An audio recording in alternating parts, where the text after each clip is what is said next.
Quand le client ne veut pas d'un avocat honnête qui pense à son intérêt. Partie 3.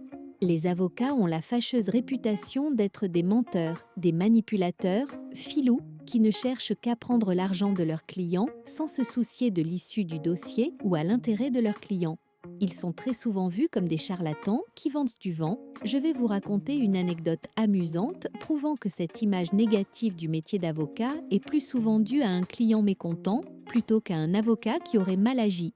Ici encore, j'eus beau lui expliquer que la naturalisation n'étant pas un droit et que par conséquent, pour avoir la nationalité, il faut présenter le dossier le plus exempt possible de points négatifs, notamment concernant le fait que l'on ne gagne pas assez et qu'on dépend en partie de l'État, le client n'a rien voulu entendre.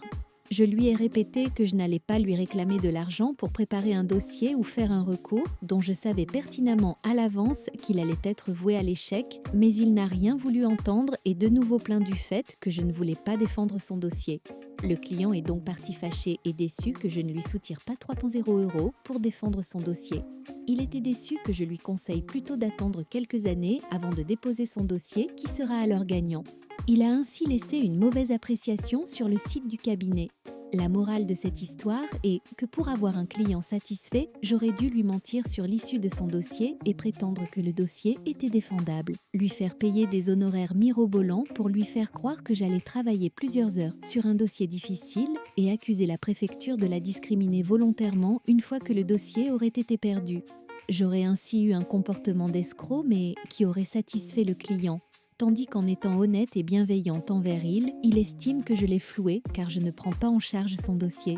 En conclusion, l'honnêteté ne paie pas l'avocat. Que pensez-vous de cette vidéo?